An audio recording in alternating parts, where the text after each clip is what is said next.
YouTube? It's Avery, and today is my first ever episode of Everything Games, a show where I talk about anything and everything games. Today we're going to be going over some E3 stuff, and I'm going to be trying out this nice little rectangle of awesomeness magic.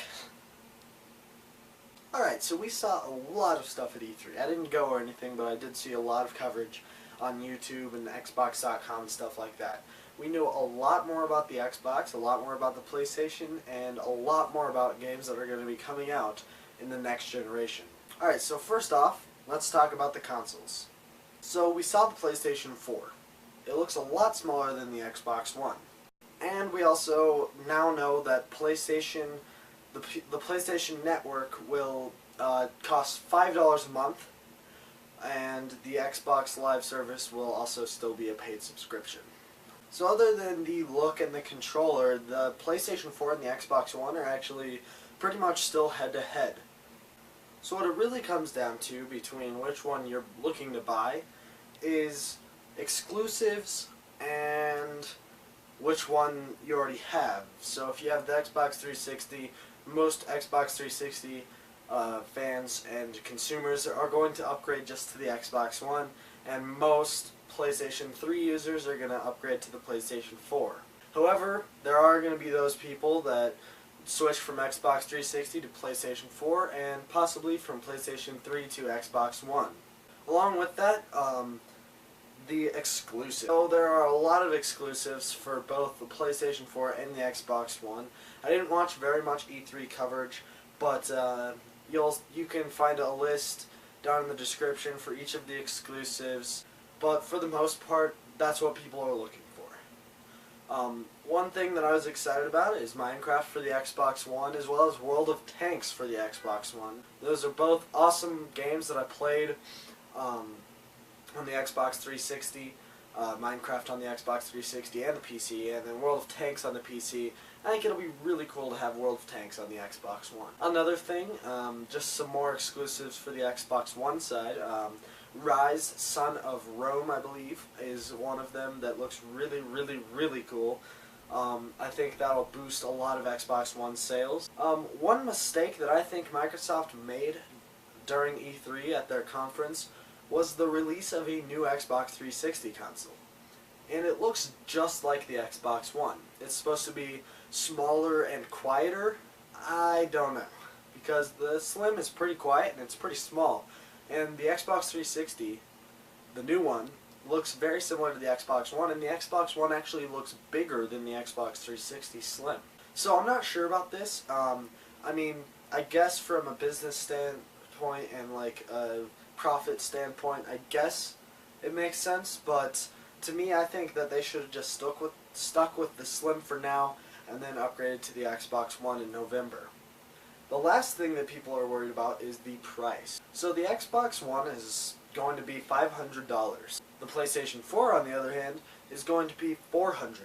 This is a big price gap between the two next-gen consoles, seeing as they're so close in specs. I think that either they're going to have to change the starting price of the Xbox One, or they're going to lose a lot of profit to the PlayStation 4, because a lot of gamers, like me, don't really have that much of an income, so they like the budget console, which in this case will be the PlayStation 4 if they go through with the prices. And the prices are pretty solid. So next I will talk about the rivalry games Battlefield versus Call of Duty. Battlefield and Call of Duty are very, very similar games. They're both first-person shooter games, and most people play one or the other. However, if you're like me, you don't mind. You like both Call of Duty and Battlefield. I play Call of Duty Black Ops 2 just as much as I play Battlefield 3. For E3, they have shown a lot of Call of Duty Ghosts content, and they have also shown a lot of Battlefield 4 content. Battlefield 4 multiplayer looks exactly the same as Battlefield 3 multiplayer, only a little more, new maps and new weapons and things like that. But for the most part, it doesn't look different at all. Call of Duty Ghosts, on the other hand, has a lot more customization, it looks like, than Modern Warfare 3. However, Black Ops 2 also had a lot more customization than Modern Warfare 3 with the Pick 10 class scheme, I guess you could say. So it all comes down to die-hard fans of either series, as well as those newcomer gamers.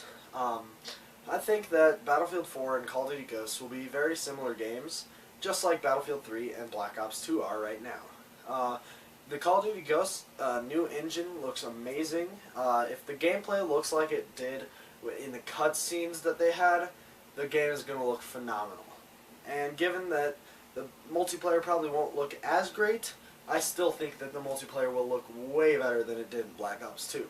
And it's approaching the Frost 3 engine that Battlefield 4 runs. So, overall, I think they're very, very close. The PlayStation 4, the Xbox One, Call of Duty Ghosts, and Battlefield 4, they're all very, very similar. And I know I kind of went off on some tangents on things, and I know I kind of had it Xbox One-sided, because that's the one that I'm probably going to go for. But at the same time, the PlayStation 4 does have its fair share, and I might end up doing that if something just pops up that looks amazing. Another really good game, real quick before we go, that looks amazing, it's not an exclusive at all, is Watch Dogs. That was announced last E3, and it's finally coming out this year, and it looks phenomenal.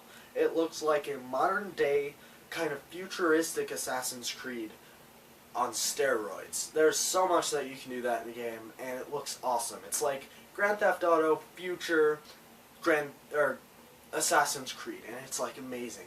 I cannot wait to play that game. But I hope you guys enjoyed the first ever take or episode of Everything Games. This is a series where I talk about anything and everything games. In this episode, we covered some E3 stuff, some Xbox One versus PS4 stuff, and then some of the games that have been announced so far at E3. Hope you guys enjoyed this video. If you did, click that like button below, and don't forget to subscribe if you want to see more videos like this.